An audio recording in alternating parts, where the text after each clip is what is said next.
The Tudors Dynasty Podcast. Hello and welcome back to the show. I'm your host, Rebecca Larson, and I am here today with probably one of my favorite guests, and no offense to anybody else, but Dr. Emma is here with me today. Welcome back, Dr. Emma. Hi, Rebecca. How are you? Oh, I'm good. I feel like I just saw you recently. You're my favorite host, that's for sure. Why, thank you. You had that lady this summer. I didn't like her very much. You know, the one that talked about quality in art, that host, she was kind of annoying. She wasn't. Stop it. I'm only kidding, guys. You did a great job. Well, today is like our Halloween episode, isn't it? Woo! Ooh, it's Spooky. like my favorite holiday. I love dressing Okay, I can't up. wait to show what I brought for everyone to yeah. see. For those of you who can't see it, I have a little Katrina. Because it's not just Halloween, it's Dia de los Muertos. Also, it's a few days of transition, really. Yeah. So we can definitely start to feel it here in Minnesota, right? We always like to do our intro about Minnesota, right? Well, we do, and speaking of that, I recently saw on social media that they were predicting snow this week. So I hope that is again, wrong. Halloween. Remember I told you about that? Yeah. Oh, They were saying it's possible. actually been warm. It's been warm. You're getting excited for Halloween, and then it's like it's gonna snow in Halloween. You're like, why? Can you not wait till the first? No. Yeah, exactly. But winter's coming. We know this. I feel like winter it's is coming. Game of Thrones. People, Game of Thrones fans are just gonna freak out right now. I love that show so much. Winter is coming. I'm more obsessed with House of the Dragon than Game of Thrones. I think House Why of the is that? Dragon, I think it's superior. It is so well done. I have watched the series, season 1 and season 2, probably 8 times already. Okay, do you think it's because Game of Thrones didn't have the best end? And we can all agree that all the fans can agree on that. Come on, guys. Let's not get offended. I don't know that I like the story, House of the Dragon. I like the acting. I love the sets. I love the way there's lots of dragons, and I've become obsessed with dragons. They got you with the flashy dragons, right? Yeah, I want to be a dragon rider. Oh, well, me too, I guess. That would be nice. Can you imagine that? Yeah. When we went camping, it would be so much easier to go to Europe back home, Yeah, I mean, just buy my dragon over there. Exactly. Right? I do want to send it's been awful the past 2 days in Spain. There's been some floodings. A lot of people are displaced right now. So I do want to send all my love to Spain right now, to all that area, Murcia, where I work remotely, obviously. Valencia and all that area, they've just had the worst. They have a weather phenomenon called the gota fria, and this year was just very, very bad. So there's been very bad flooding. So all my love to them. So yes, that's also, the weather's changing. We're experiencing now the beginning of winter, right? And that's why we celebrate Halloween, because really, well, you know a lot about the beginning and the origin of Halloween, right? You did some work on this, didn't you? I did, but it was a really long time ago, and I'll be honest, I did not brush up on it. What? Okay, let me just tell you, and everybody will be happy to hear this. My focus lately has been my Thomas Seymour book. That's very good to hear. Yeah, finally, That's right? very good to hear. That's very good to hear, because nobody knows more about him than you. So you need to be the one to write the book. That you were saying to Sophie in the previous episode about, how that's a very needed book too. So we want to hear about, especially to all these figures that need a second review, because they've been judged too harshly, or because just historians have been, each generation has its own bias and its own things, and we just need to keep on going. And I'm sure in 60 years time people will be writing other things about Seymour or Catherine Aragon, or all these people that we like to talk about. But we're going to talk, and we're not going to talk about him today, right? We're going to talk about a much spookier topic. I always find a way to talk about him anyway. We can still bring him up if you want. Just throw in a fact. Did you know? Right. Yeah, exactly. Well, maybe do you want to start off by telling people what you know about the history of Halloween, and then we'll go into our fun topic for the day. Okay, well, this is going to be a bit of a side story, because really I didn't grow up with too much Halloween spirit, because I grew up in Spain, and we don't used to celebrate Halloween as much as people. They do a bit more now. They did, but we do celebrate the 1st of November. It's the All Saints Day. it's part of the celebration of Halloween. And that's kind of also our connection to El Dia de los Muertos in Mexico and all that. It's a really, this period is a period of 3, 4 days where pagan cultures before the arrival of Christianity and all that celebrated kind of that transition, and they believed that the souls and of the dead people were around us for a couple of days. Now I think probably because the days are starting to get darker, the weather kind of is foul, and we have very comfortable, nice, warm houses now. But imagine living in a hut in the 15th century in Ireland. Oh my goodness, where it was dark. That's where Halloween kind of started. I think The as far as Celtics. I've Yeah. yeah, I do feel connected to Halloween because, as a kid, it was exciting. You would in your, especially in your English books in schools in Spain, you would learn about kids getting dressed up for this Halloween as witches, and that sounded cool. So it always sounded like a fascinating thing. And then when I moved to America, I just love it so much. It's such a people get into it, and I like anything that is into it, theatrical, and I think it's a very good way of just making normal some spooky things. So I think it does take away a lot of that thing. For example, in Spain, what was very typical was on the 1st of November to go to the cemetery and visit your deceased Mhm. relatives. As a child, now I think back on it, it was kind of scary. I think it's a better approach to just put all the spookiness out and just have a little fun with it. Maybe less scared about things like that, right? And it's really Yeah. a reflection about death, I think. As the Yeah. things around us in nature die, I suppose that was the origin because they were so connected to nature, right? Yeah. And we have to remind our listeners that you are also Irish, so it's like part of Right, your right, right. being. Yeah. Actually, I do have proof that I'm Irish. I took a DNA test. But yes, yes, I do have that side. But I lived in Spain, so I would always spend time in England, in Ireland, where Halloween is celebrated during the summertime. So it was never part of my growing up. It was part of my growing up, visiting the cemetery and reflecting on the lives of people that were before you, that were part of your family that maybe you hadn't even met. Like, for example, I'm thinking of my Spanish grandfather, who I know just by stories, and that was a day to definitely go there and tell stories about him. And my grandmother would tell me stories about him. So, and then my grandmother died on Halloween. So Oh, for me, it's like but I think about it more as a way to remind me that she was such a big part of my life. And it's just these days and there's a lot of people that have in my life birthdays around this time. So it's like death, life. It's a bit of everything. I like it. yeah. I like dressing up, as you can imagine. I do too. And now I work for myself, so I'm kind of bummed out this year. I feel like I don't have anybody to dress up for like I used to. Yourself, I know that's maybe. what everybody keeps saying. I'm like, I don't really don't want to walk around my place dressed up in Oh, you costume. don't even want, not your place. You go to buy your coffee. You're like, oh, I'm just, it's Halloween. Who cares?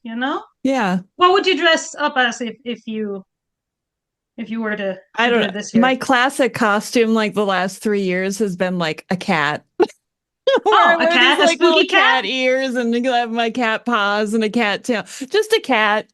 Right. I Because always I say can that pretend to be a cat, like. oh yeah, yeah. Well, I have a cat, and I've had this cat for 17 years. My cat Mafalda. She's a black cat, so we always say that we're always ready for Halloween. Yeah. Yeah, she does look spooky sometimes. I mean, I black met, cats. I'm, But I love them. I love them. That's why I love them because they're they are the like best. because they've been. I mean, they're animals that have been judged and mistreated because of the color of their fur, and I think they're so beautiful. Black animals are beautiful. So we Yeah. adopted a black cat 17 years ago, something like that. So yeah, yeah, and she's I mean, she's worn little hats for Halloween and things, but she doesn't need much because she's already ready with her Yeah. bright yellow, green eyes and blackness. It's just she's amazing. And we've been carving some pumpkins yesterday too. Oh, So that's always a ritual that I knew happened, but was never part of it. And now you see them everywhere, and it's just also a part of like that image that you have of cultures like England, Ireland, but especially America with the pumpkin carving and all those sweet treats that you always get in America for every party, right? And I love some chocolate. I just buy myself chocolate for Halloween. I buy a big bag of like fun size Snickers or whatever, and I just eat it all by myself. Well, dress up, just say trick or treat and just throw it in your bucket and start. Yeah. Yeah. Yeah. Do you watch any spooky movies? Because that's another thing that people Uh, like to do. I used to until I started living alone. Now that I live alone, I do Right, not right, like to right, right, watch right, scary movies right, because then right. I can't sleep at night. It's Well, some of them are like Hocus Pocus. I oh was yeah. watching Hocus Pocus the other day with my kid, and I mean that's funny and like That is one I of don't know my anything favorites. witchy and like sort of fun, and it's just a bit ridiculous too. So I like that part of Halloween where you can just be a bit theatrical and ridiculous. Yeah. But today we're talking about something even spookier than Halloween. It's Yes, because you want to tell everyone? this is a topic that we have hinted at for like I feel for months, and I'm so For this excited. year, for the entire year, I feel Yeah, like really, it's for maybe you the should go back to see when it was the first time, but yeah, early maybe on. that'll be the quiz for everybody who's listening to figure out when Right. we first mentioned the topic of poisoning. Oh, we're finally going to talk about it because what's spookier than being poisoned? Yeah, so Emma's been Ooh. doing some research on this topic to give Not like us. actual research where I was drinking anything to see how it would make me feel, but actually, that would be very silly. But actually, yes, like, Yeah. I knew a few cases and that's why we started talking about them, or at least stories about possible cases. And that's something disclosure I want to say that some of these haven't been proven. So we don't know if there were actual cases, but there were stories about it. So, I mean, it was always like a thing. And it makes sense because there's no quicker way than just being like, yeah, do you want to drink? Boom. And then bye bye. So there's Right. some very, very famous cases. Do you any come to mind when you think of poisoning? Well, yeah, the first one that comes to mind for me, and I don't know if this is one that you came across or not, is Edward the Sixth, whether or not he was poisoned. Well, no, but I love that because this is a podcast about the Tudors. Right. I mean, honestly, he was a young king. There were lots of Right? men who wished to have the power of a king, and I just Exactly. think it would have been convenient for John Dudley to Uh-huh. have him poisoned so that his son and daughter-in-law could reign. I mean, would that Yes, exactly. That I, and that's another other of those cases that we're going to talk about are similar in that sense that the stakes are high when you're talking about royalty, about especially like someone who is not the strongest sovereign like Edward. He's just a kid. Let's just face it. He was just a teenager. So, and I mean, monarchs would try to be poisoned killed all the time in this Mhm. time. It's well still now people so I mean but definitely I didn't come across this one. Do you want to I'm not sure what that story is about. Can you elaborate a little bit? Well, I don't know that there is much of a story other than there has been suspicion that maybe that Mm, could, maybe he wasn't as sick as he was made out to be at the time, and that poison could have been the slow right, death that he experienced at the right, end. It's right. all just speculation and rumor, It it's like, seemed again, to make John Dudley look like the bad guy. right, right, and that's how. And then we have to think that a lot of these stories from history have been retold by people like William Shakespeare, or have been rewritten, Yeah. and sometimes something that seems like something that could have been happening at the time is something that somebody wrote about a century later, right? Yeah. So we have to be careful because that's the way we construct these characters where someone is really good and the other one is the one who's just poisoning everyone, right? Yeah. But I didn't know about that case. But I've always thought in the case of Edward, I just assumed um, there's a few princes at the time, like Arthur and John, Catherine of Aragon's brother, that die around the same age. And I just think just adolescence was tough. Yeah. And for some reason, that could be that's but I think that's very plausible too, because I think a lot of these people were threatened all the time with being poisoned. I would, if you want, I'm going to talk maybe about some of the most famous cases of history, some of them, and then we could come back to the Tudor court because I want to leave the big ones for. Y- I don't think people know about some of the names I'm going to bring up and some of the stories. No, But I think that's perfect. Let's do that because I do have another Tudor era one that I just came to mind that I want to talk ooh, about. But yeah, what do you got for oh. us? Okay, so one of the most famous ones is Socrates. Socrates from ancient Greece, and he was in government, and actually he was found guilty in trial, and he chose to poison himself to die. So just because in the time that we study in the Renaissance, all these stories come back. Socrates has always been that kind of idea of the the guy who drank poison just because he was found guilty, but was he guilty? Was he not? And then also the idea that there's certain things like hemlock and things that have been used through time to point this out. Another thing that I would like to say about poison, it's always been said, at least in the literature that I read in the 16th century, there was a woman's kind of way to kill people, right? It was womanly. But a lot of these stories are not women. Hmm.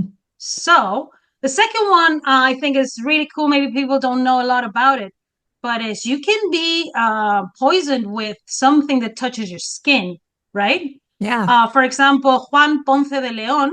So now we're jumping into the 16th century, 1521. So this is just after the Field of Cloth of Gold.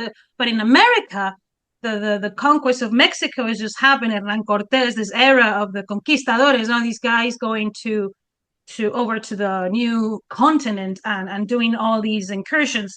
And when Juan Ponce de Leon was in Florida, when he was in Florida, he was shot near what he thought had found the fountain of youth. So imagine how paradoxical this is. He had found the fountain of youth, but then he was shot by a poisoned arrow from one of the Calusa people.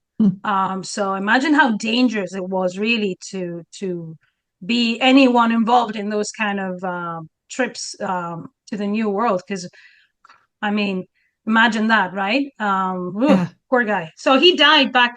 He had to go back, and he died from that. So it's dangerous. 16th century, anywhere is dangerous. Yeah, no Right? doubt. Yeah. I was like, ugh, that ugh. And then another one, very famous one that I always like to bring up because he's very Halloweeny is Rasputin, right? Ooh, Yes. That guy was ooh. creepy. Oh, so creepy. Why do they every time I see those pictures where they're all like the royal family, Russian royal family, so they're all so cute and so aggressive. And then Rasputin is there, and you're like, what? You know? With And his this creepy guy beard and his creepy everything. Yeah. So that's another, and like this guy was killed at least 9 times or something like that. I don't know. Crazy story too, right? I So don't know enough about him. I guess I have to do more research on I Rasputin. don't want to know anymore about him, to be honest with you. Yikes.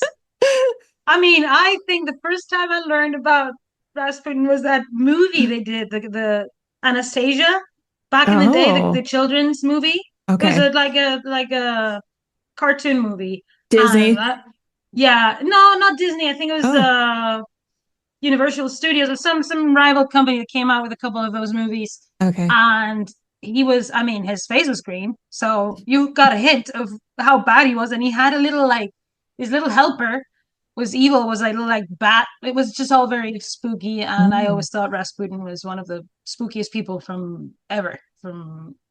You think Thomas Woolsey's bad. Yeah, imagine Rasputin showing up in your dark room at night. Yeah, I just have a message for the queen. Oh my goodness. Yeah, no, I wouldn't like that. No. So those were like the some of the, but I think, in my opinion, the most famous one is Cleopatra. Oh, yeah. Tell us about this. So Cleopatra, for those of you who have lived in a cave have never heard of Cleopatra, no, everybody knows about Cleopatra, right? She was the last ruler of Egypt, of the Ptolemaic kingdom of Egypt. So this is a big deal.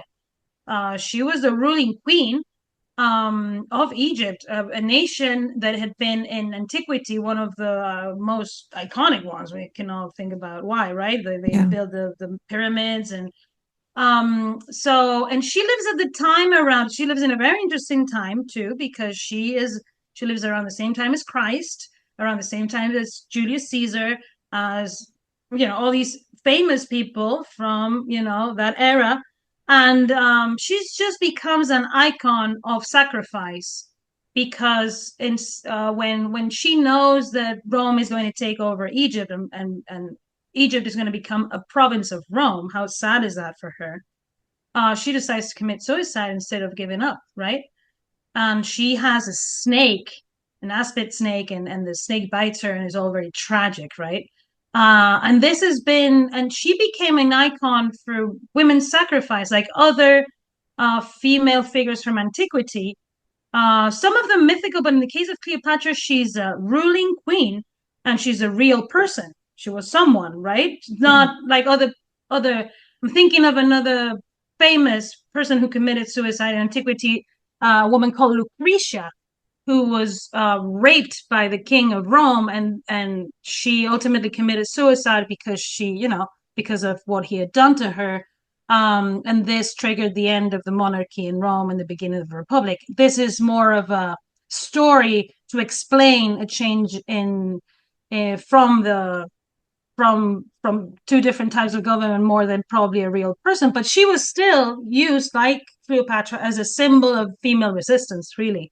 So I think Cleopatra is just a fascinating figure, and such a tragic end is just like we were saying. We like the Tudors because we like the tea. So what's more tragic than the queen dying just from a snake biting her? It's just incredible. Yeah. It's a great story. I like it, and also this is important because these female figures from antiquity were used by the women in the Renaissance to identify themselves and they were used in artworks related to these women, and they would have painters paint them dressed as these women, or because with those artworks you transmitted a message, right? For example, Catherine of Aragon often identified with Lucretia. But I think there was a hidden message, well, not so much hidden as to say, if you continue down this path, you're going to be doomed. For Henry VIII, really, isn't it? Because that's really what she's telling him. When a woman from the Renaissance is identifying with a tragic figure like that, it's because she's telling something to someone like Henry VIII. And this is very important because Catherine of Aragon also identified with Cleopatra. And a very important, at least very important single work called that was written by Erasmus of Rotterdam. And the frontispiece was created by Hans Holbein the Younger, that book that we've talked about, written in 1526. And in that book, Erasmus of Rotterdam speaks about these women from antiquity and someone like Cleopatra. So when Erasmus of Rotterdam is comparing Catherine of Aragon to Cleopatra, he's really saying she's the one in the right, really.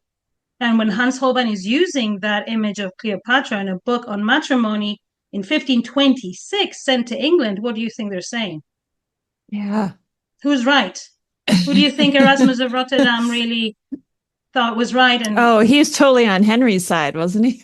Yeah. So, nobody dared to say to Henry in his face, "I'm against you," other than the few that which were killed, like John Fisher, and but those were more you're wrong because of religion, because you're against the true faith, the Catholic faith. Never you're wrong because of your authority, because Henry was a king, so you couldn't really contradict the king, especially Erasmus of Rotterdam, who was someone who had been pensioned by Henry, who hadn't been invited to England to teach.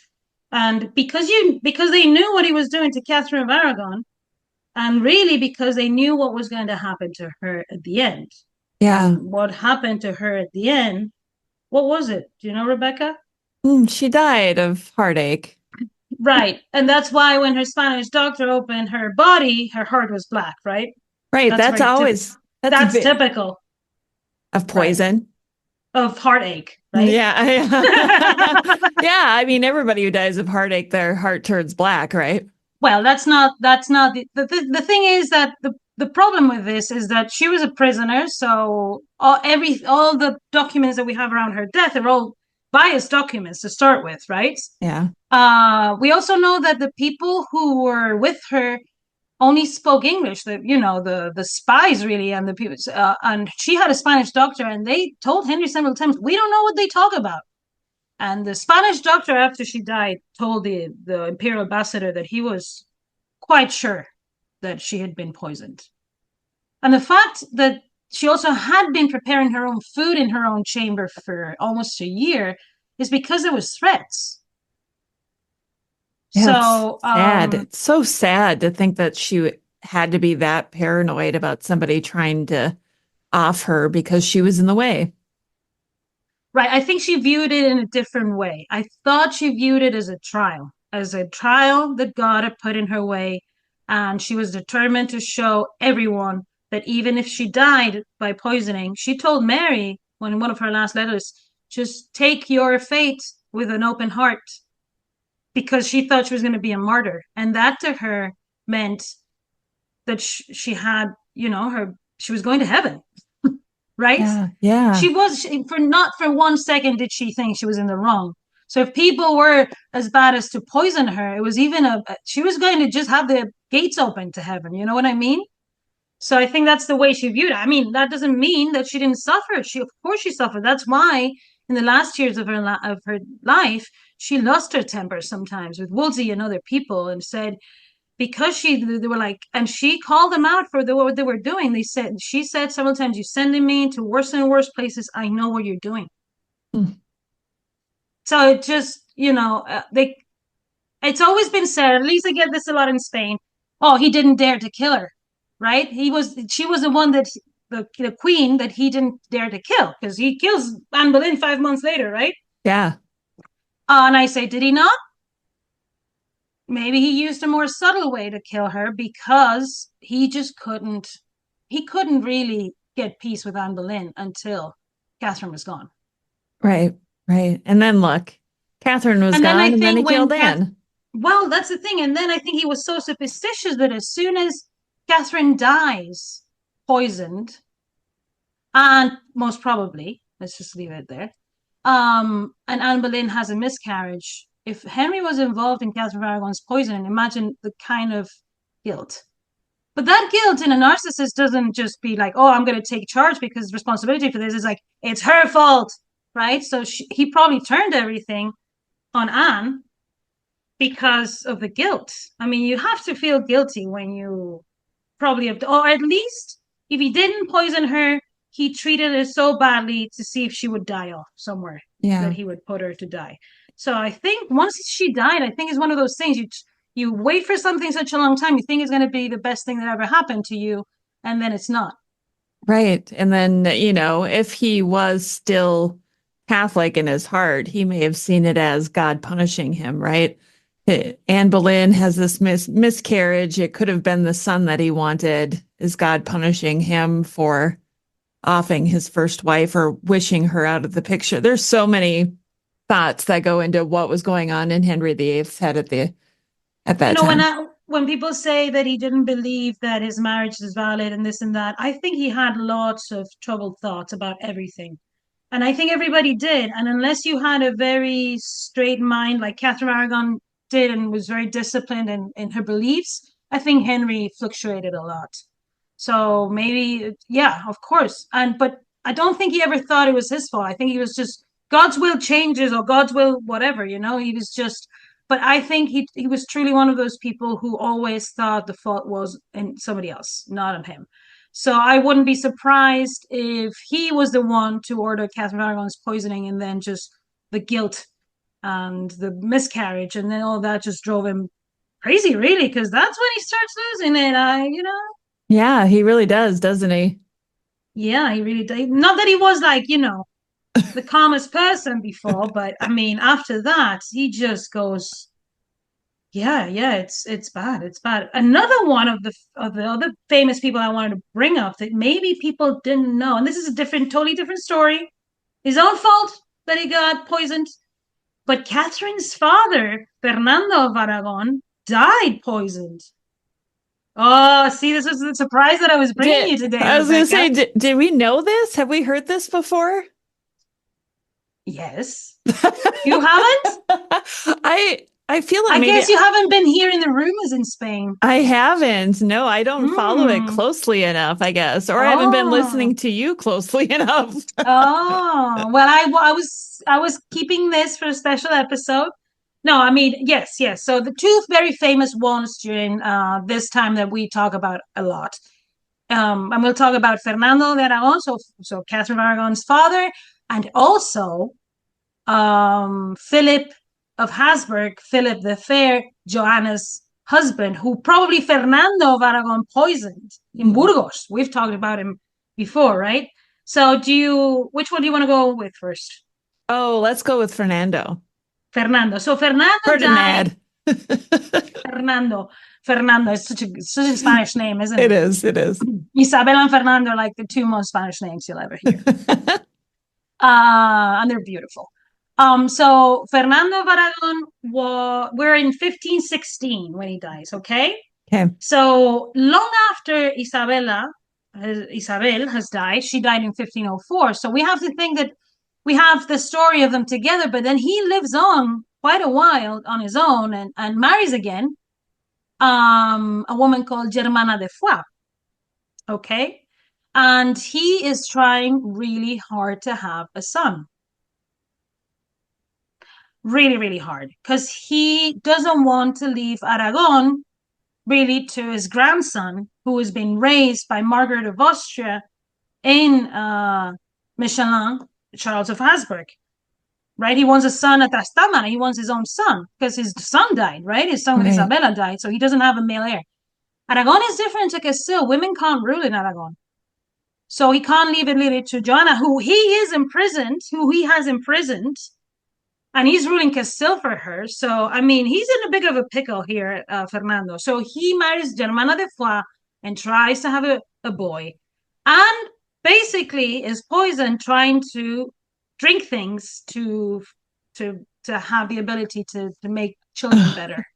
So he was taking potions to make himself more fertile. He was taking love potions. Yes, love potions. And he was taking love potions because he was an aging man who still thought he needed. I mean, we have to understand these people in their time. Fernando is not the king of Castile; he's the king of Aragon.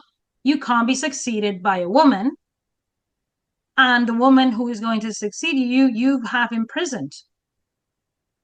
And your grandson is still a child. And he doesn't even speak Catalan. He doesn't even speak Spanish because he lives up north. And, so he did have his other. So Joanna had 6 children with Philip of Habsburg.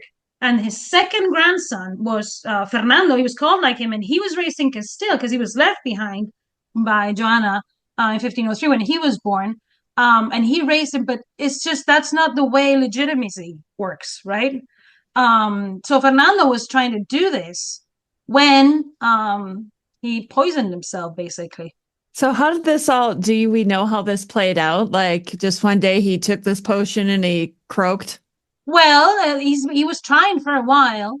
He was trying for a while, and so there's rumors in the court. The king is desperate for a son. He's taking this. They just talk about the things they do, and people took things to drink and little potions for many things. We have to think that medicine was something that was not as well. And right now we take things. I mean, you take certain tea for this when you have a cold with honey, and so what's to say that we're all drinking little things. So he was, and it was a rumor in the court and everything. So that's the way we know. And then there's been analysis of his remains.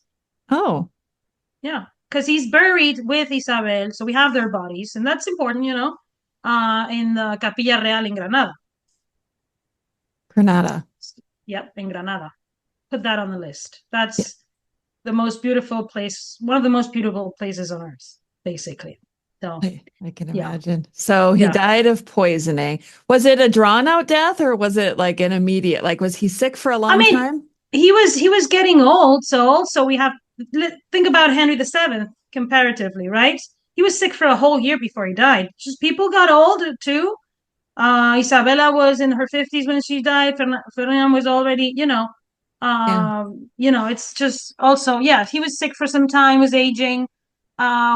these people have very short lifespans, so and they could die of a cold, really. And then we don't know because there's no forensic science at the time. So even this is all rumors and things, unless you have like hard evidence. It's very difficult because the death of a king is a big deal too. I mean, imagine how scary it is for everyone who has been born under this reign of this great king that had this great queen, but now he's aging and his only heir is in Flanders and he doesn't like what? So they're all desperate for him to have a son. So I don't think they were against him trying to do it, but he just couldn't. So who poisoned him? Himself. He was taking stuff to try to have better swimmers. Oh, okay. So it wasn't necessarily somebody who didn't want him to have an heir. It was just a bad potion. It was just a bad love potion. Maybe it was his wife because, listen to this. Okay. This is a big T. His wife, Germana de Foix, he dies. Then Charles of Habsburg comes. There's some construction work being done in my street. So if you hear that's it. So Germana de Foix, she stays at court, and then Charles of Habsburg comes to Spain. He's only a kid, basically, he's 16. He ends up hooking up with Germana de Foix. What? Yes. Don't you like it? He's so creepy. I don't know what it is about Philip that creeps me out. No, it's Charles. Charles. That's what I meant. I'm sorry, Charles. Charles V. Same person. Same person. Well, Charles V is creepy because he's the son of Philip of Habsburg, who's creepier. Yeah. And that's the other guy that was probably poisoned by Fernando of Aragon. So this is a good story too. Before you tell that story about him, I always love when you tell the story about what a wuss he was. Oh, Charles?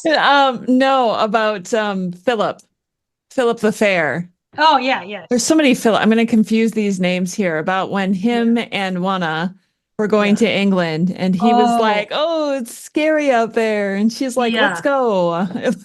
Yeah. So, I mean, this is also spooky and related to all of this. You could die every second of every day in the Tudor world because this was intense, right? And these people, especially that, if you marry someone who's a foreign consort, but they become very relevant, like Juana became because she became Isabel's heiress, you have to go back and forth from Flanders to Spain. And you end up, if you're traveling a lot in the sea, you end up having some encounter with a storm, with a sea storm. And that's the story that you like. When Philip and Juan are trying to go back to Spain because they need to be, basically they are the heirs, so they need to be, they need to appear in front of the corte so they can be recognized as the legitimate heirs. That's the way it works in Castile. They're traveling there and there's a big storm. Such a big storm that a whole ship is gone. All those people are dead. And at the height of the storm, Philip starts crying and he goes on his knees. I mean, that would be just like that. He starts crying and then Joanna, everybody's really, really surprised because Joanna is just like, cool. Yeah. And she says something along the lines of, I never, ever heard of a queen that drowned. So you can be calm. It's going to be fine. I love that story. Calm down, honey. Calm down, honey. Be a bit more dignified, okay? You are the future king of Castile. Yeah, compose yourself.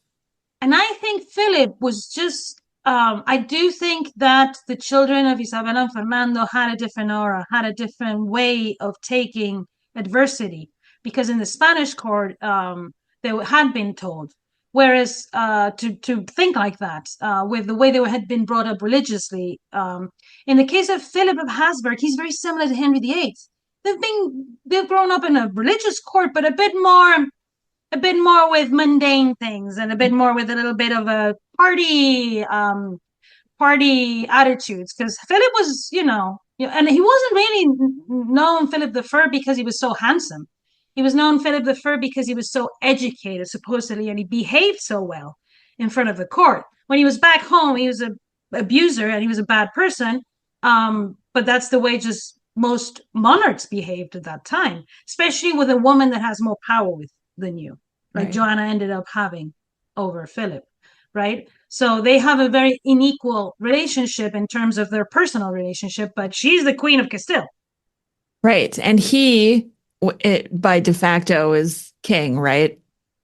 Exactly. But not by right, by matrimony. Yes. Just like Philip, his grandson, Philip II of Spain, became King of England by matrimony to Mary Tudor. But then when she died, what happened to the King of England? He had to leave because he wasn't the King of England anymore. So yes, they were the king, but no, they weren't the king. Because a king is just one thing. It's a person who can transmit his legitimacy to the next. So they weren't that. They were kings because they were married. Yeah.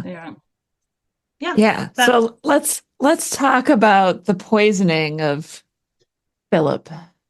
Let's talk a bit about that trip because it's very interesting, right? Yeah. Because I think a certain Catherine of Aragon was a bit involved, maybe not in the poisoning, but yes, in the Philip is not good, Daddy. Because so let's find out where we are. We are in 1506. So let's see. So Ferdinand is ruling just after Isabel. Isabel I of Castile dies at the end of 1504. So that means that Joanna becomes Queen of Castile and Philip becomes the king. The king, in quotes. So they decide, of course, that they're going to go to Spain to rule Castile together, right? But Philip is like, well, I'm gonna rule, and you're just gonna be quiet. And she's like, well, that's not the way things go in Castile. I don't know if you realized or got the memo that my mom was the queen and she ruled, and I intend to do the same thing. And let's just leave it at, just trigger a warning here. Let's just leave it at he doesn't treat her very well, okay? Fast forward to 1506, they're going to Spain and they have this horrible experience at sea, and they end up in the court of Henry VII, and they spend like a month there. Philip doesn't let Joanna see anyone. She sees her sister just for an afternoon, right? But Philip gets very, very friendly with Henry VII, right? He shows him all the palaces he's building. He's like, oh, I'm going to build a palace like this in Brussels. I love it. He's buttering up Henry VII because if he's the king of Castile, but he needs to go further back to Flanders, he needs the king of England to make that that space safe, right? Yeah. They spend a month there and there's great parties. And at that moment, really, what is happening in the Spanish court in the Tudor court, the court of Catherine of Aragon, is that she's uncovered a plot amongst her servants that were serving Philip's interests instead of Ferdinand's interests. And she has called them out. One of them is fleed to Philip. The other one, she sent notices to her father. So she's involved in this. And when Philip is in the Tudor court, she asks him to dance with him. And he's like, no, thank you. I don't want to dance with you because I know what you're doing. So she gets involved in this and she sends letters to her father warning him about what Philip is trying to do and declaring her loyalty for her father to Henry VII. So she basically gives time for Fernando to buy the poison and get it ready. He's back there going, okay, I have time. Okay, Catherine, noted. I need to call a guy or two now. So Joanna and Philip arrive to the Iberian Peninsula through above Portugal to Galicia, that area in Spain that's above Portugal. They come in and they end up in Burgos, where Fernando meets them. Oh, my kids, I love you so much. Because they called each other my children, and he would call Philip my son, like Henry VIII would call Fernando my father. Sure. Okay, they called it with familiarity in that sense, because for them, marriage bonds were like you became family and like blood-related family in that sense, right? Oh, my son, my daughter, I love you so much. Joanna's heavily pregnant, supposed to be, a happy meeting or whatever. And he's like, now you're going to rule Castile together. So I'm just going to go off to Aragon where where my court is, and you guys are fine. So have a great, great time. And 2 days later, Philip is dead. Only 2 days. 3 days. Still. Enough time for the poison to take effect. Wow. So it was basically what it was said. Imagine for a heavily pregnant woman like Joanna, who has not been treated very well for a long time and has had 6 pregnancies and then to just find the situation. And your husband is dead, and your father is like, toodaloo, toodaloo. And so then that's when really, very sadly, Joanna just spirals down. And the whole burying of Philip of Habsburg becomes the spookiest story in Renaissance history in Spain, really, because they only travel at night. She doesn't let anyone come near it, and it's just people are scared in Castile when they see them because it's these figures in the night. And she takes them down to Granada, where they are finally buried with Isabel and Fernando. Wow. Yeah. Why do you think it was that so the guys, listen to this, the guy that poisoned the other guy are buried together. Yeah, that's so interesting. Like all the poisoning, people killing people and they end up together in the end.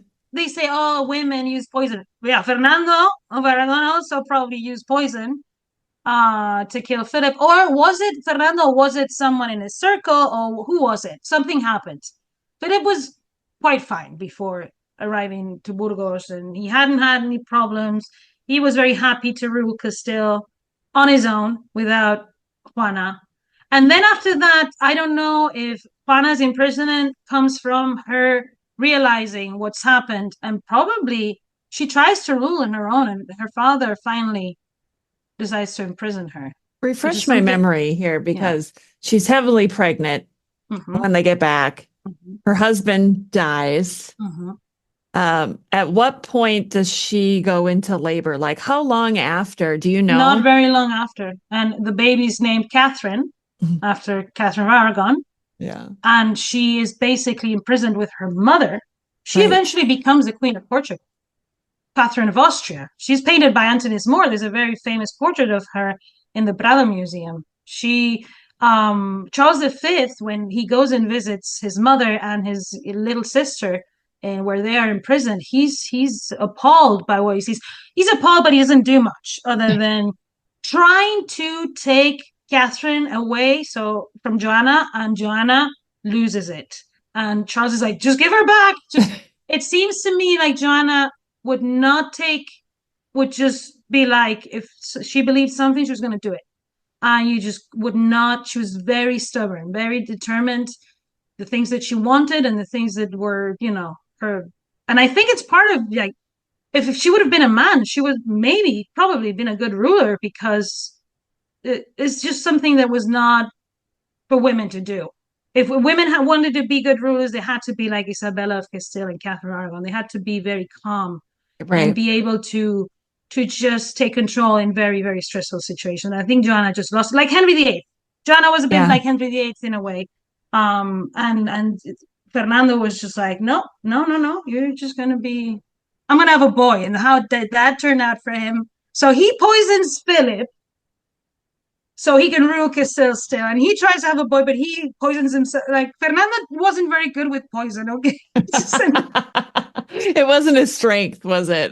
No, it wasn't his strength. But at this time, poison was something that people used to have, because another famous person of this time that was supposed to be using poison left and right in Italy was Pope Alexander VI, the Borgias, the famous Borgias. And they used cantarella, so a type of, they even have the specific venom that they would like to use. So like a little you leave a little trace of you're the assassin because you've used that poison, right? So everybody goes, oh, another one the Borgias killed because they use the same poison. It's just scary to think, right? No wonder people had monarchs had people to try their food. Like, it happened, and I don't know if you know about this, with Elizabeth I. Oh, I don't think I do. So Elizabeth I, somebody tried to poison her. When was this? In the 1570s, I think. I need to look up the date. You got me the date there. Okay. But yes, there was sorry, a Spanish guy that tried to poison Elizabeth I, and they found out. They found out, and that's when she started having someone try all her food. I didn't know that. I guess I'm not very much into the Elizabethan period. I kind of stop in the. Well, what I'm saying is like the attempts against the life of the monarch were frequent. Fernando of Aragon was stabbed once. Oh, I didn't know that So either. yeah. So yeah, there was frequent. It was frequent. Yeah. It's just I, brutal time, really, if you think about it. We like it so much, but if you think about it, it's like, why do we like so much this such a brutal time? I know. I think about that frequently when we are posed with the question if you could go back in time and experience a day or whatever. And my curiosity, of course, is like, well, I would love to see this or see that, but I think I would end up dead because I'd open my mouth and say something Witch! treasonous. She's a witch! Yeah, yeah, exactly. Get burned at the stake, and I'd be like, well, this wasn't worth it. Well, that was a bad day. I should have stayed in 2024. I thought it was bad in 2024. Yeah, Yeah. little Yeah. did I No, I know. would definitely find. So, do you go back as yourself or do you go back as a famous character? Oh, see, I always just imagine I would go back as myself. Okay. You don't want to choose Philip of Habsburg in 1506 in Burgos, please, guys. Or unless you want to just go to a Halloween party, you could recreate the poisoning of Philip the Fair, Yeah. I or of think yeah. I think it might be more interesting just to go back and be a servant. And then you can kind of just be a fly on the wall and see what's happening. I'd be like a spy. Yeah, I'd be like hiding around corners listening and see you what's. haven't seen many of these biopics because all the servants get all the blame for everything. This is true. This is why I would end up dead. Yeah, this is like, I mean, especially in House of Dragon. You say you keep watching House of Dragon, and everybody who's a servant there just ends up dead. So no, if I had to go back, I definitely, I don't know. I would choose probably to be an enclosed nun if I had to go back to the 16th century. I think it's the safest place. Yeah, but then what's the point of going back? I mean, in a What are you cool gonna place learn? with filled of illuminated manuscripts and being the Oh, okay. abbess. All right, all right. That's, I guess, for an art historian, that makes sense. Oh, I'm like, that's why because would I'm you want just to so go? lame. I'm so I'm lame. like, why would you want to go back and be a nun for a Just do the day? same as I do in 2024, but like with the original documents. Yeah, Oh my I goodness. wouldn't want to go back and be like Anne Boleyn or anything like that. I'd want to be more of Especially a, not Anne Boleyn, because oof, the stress of being Anne Boleyn from 1526 to 1536 must have been amazing. I mean, I think she must have had periods of tremendous adrenaline. Imagine her all, but at the same time, the stress. Oof. Especially any woman that was trying to give an heir to any king. Imagine the day you had to tell him that you had a miscarriage or that yeah. something had happened. The I idea think that, oof. I think it might be interesting to go back and be Jane Seymour right at the end of Anne Boleyn's time to see what really happened, like what was going on in Jane Seymour's head in her household. But when you were saying you wanted to be a servant, think about the things the servants had to see and endure. I'm thinking about the first time that Catherine Aragon had a baby, and that servant that was with her, she almost died.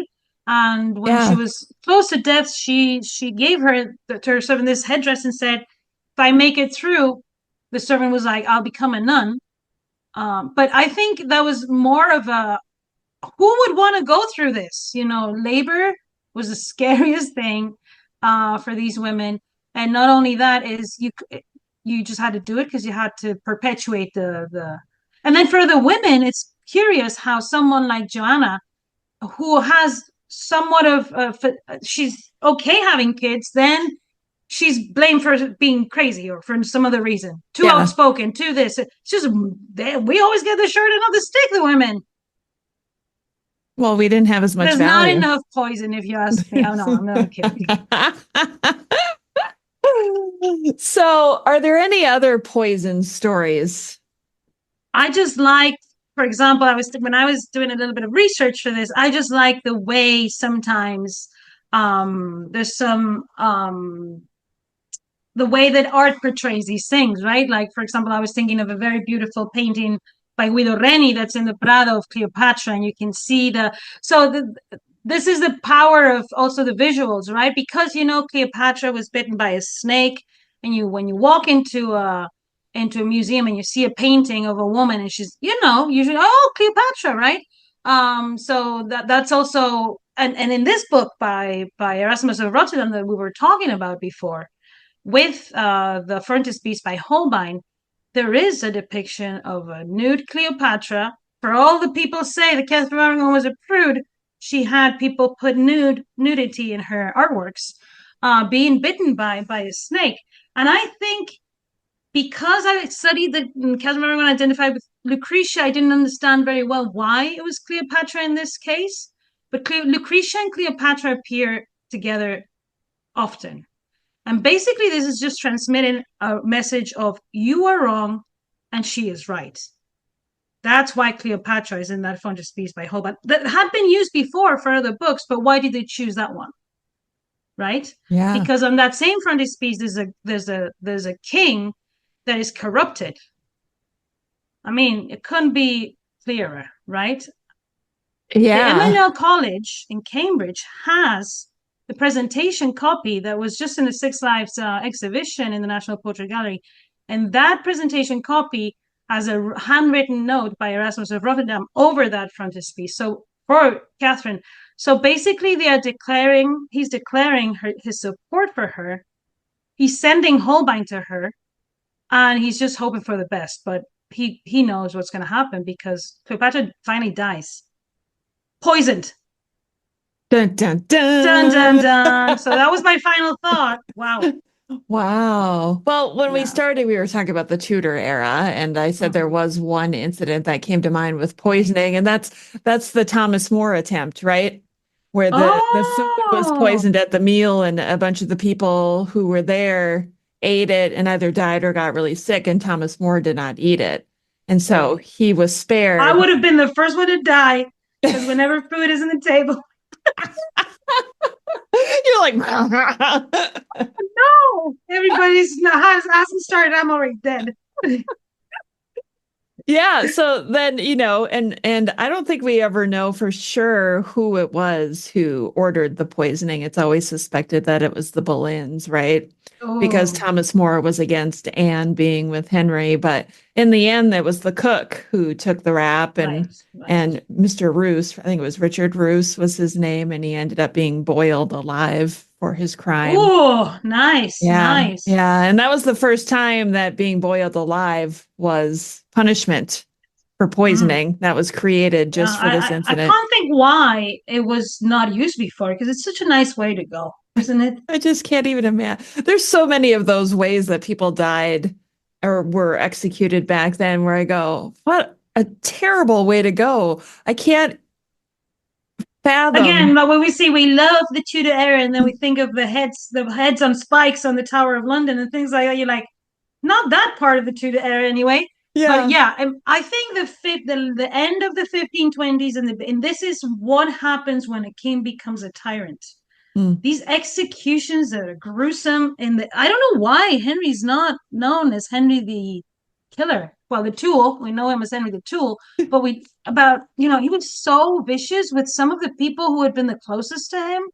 And then I think a lot of the reasons why the Boleyns get a lot of these accused, because I mean, one of the people who was accused of poisoning Catherine of Aragon was Anne Boleyn, and then trying to poison Princess Mary too by the imperial ambassador. Is the reason why is because she was threatening people. Well, to be honest, I've never heard of a story of Catherine of Aragon threatening someone to be killed. Right. And she had a lot more power than Anne Boleyn ever did, really, outside of the Tudor court, obviously. So I think it was just probably out of fear, but making these accusations to people started to talk. Be careful with this one, because look what she said the other day to the fun guy. He's not fun anymore. He's actually pretty depressed. He's gone. He's gone to Leeds Castle because that's where he has his unicorn tapestries, and he's going to end up, But that's the thing, That's why you end up being in the center of people's attention, is because you're making these threats, really. So were they just out of fear? Probably. But yeah, most definitely out of fear. I mean, Anne Boleyn and Catherine of Aragon were raised so differently, right? Catherine obviously was of a royal family. Anne Boleyn was not. So from the get-go, Anne Boleyn was already in a vulnerable position. And then when she's feeling threatened by somebody, the fear kicks in. And then, of course, when you're afraid, you say things that you shouldn't say, or you do things that you shouldn't do. And that's what I think leads to these things. And I think it's not just the different upbringing, it's the different in character. Because Mary Tudor is very different to her mother. She's more like her father in many ways and respects. And she has, so for example, I'm thinking of all the instances where Mary is just beaten because she doesn't want to go somewhere. She was also outspoken and things like that. It's just Catherine had a different character. She was just contained. And I think people are sometimes, respect those kind of people who just stay silent, stay regal, and you're like, what is she thinking? What is she going to do? Does she have special powers or something? It's just a matter of having that capacity to just maintain, under pressure, maintain that kind of like nothing's really happening, when everything's just inside. So still, if we go to the sources, we do find instances where she is telling the ambassador herself, they're going to finish with me. And she tells her daughter. And I think when I say that she told her daughter, take this with an open heart, I think, what else can she tell her? She can't do anything. Yeah. What was she going to do about it? People say, oh, she should have retired to a convent. Why? That to damn her soul for eternity? No, I don't think she would have done that, right? She wouldn't want that for her daughter either. The last thing she says to Henry VIII is make sure you save your soul. I love her. I love that every episode we end up talking about Catherine of Aragon because she's amazing. Well, she is amazing. And I'm sure that she would have celebrated the All Saints' Day. This was in the Catholic world. It was an important feast. Not so much Halloween. I think she would have been a bit scared of Halloween, probably. But definitely for her and for anyone Catholic at the time, it was a time to remember the people that were before us. I don't think that's a bad thing necessarily. I think that's a good thing, right? So yeah. But I like Halloween better. I love Halloween. I do. What am I going to dress up as? I don't know. I'm thinking either Frankenwoman or a witch. Wait, I thought the classic costume for you was Tired Mom.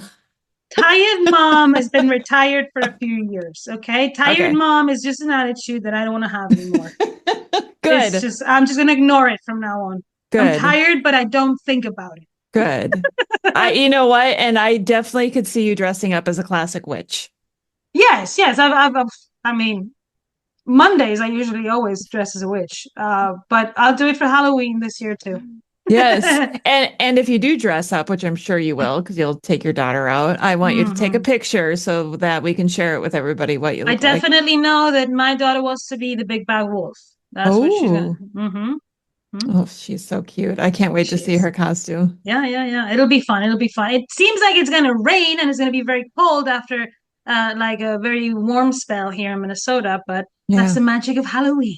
It is. So do you take her out in the neighborhood or? So for anyone that doesn't live in America, you should come for Halloween because people prepare the lawns, the front lawns that are decorated. And then near my street, there's a whole alley where they do like a party, and it's just people take it very seriously. The children have so much fun.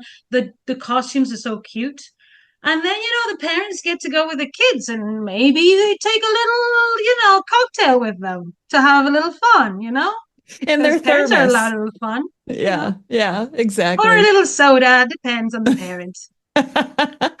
Oh, Emma, I love it when you come on the show. I'm so glad that you came on today for our Halloween episode and we finally got to talk about poisoning, which I've been wanting to do for so long. I know. We talked about many other things too, didn't we? We always do. There's never, that's right. This is why it's always impossible to name these episodes because how do you title an episode where we talk about so many different things? Well, this one is poison. Just poison. For sure. I'm just going to call this one straight poison. Poison. Our last episode was just plain weird. Next one is straight poison. We, we're not lying to you. We're telling you what we're talking about. Yeah, Yeah. exactly. Okay. Well, thanks for having me, Rebecca. It's Thank always great. you. And I think this is a very good idea to talk about these little topics because, doing the research for this episode, I had quite a lot of fun. Oh, good. I love to hear that. And hopefully our listeners also are, intrigued. Maybe their interest has been piqued on this subject as well, and they'll dig a little bit deeper and let us know what kind of fun stories they've come up with. Poison stories. Let's start a thread. I would. People, please, for Halloween. Yes. Yes, please. Emma, thank you so much until you're back again. Hope soon. Bye, guys. And that concludes another episode of the Tudors Dynasty podcast. Thank you so much for listening. If you love the show and would like to show your support, consider becoming a patron over on Patreon. That's patreon.com/Tudors Dynasty. Over there, you'll get commercial-free episodes, early access, and some patron-exclusive content as well. If you would prefer to show your support in another way, head on over to my website, tutorsdynasty.com, and click on the shop to see some of the new merchandise that I have available. Thank you so much for listening. Until next time. The Tudors Dynasty Podcast.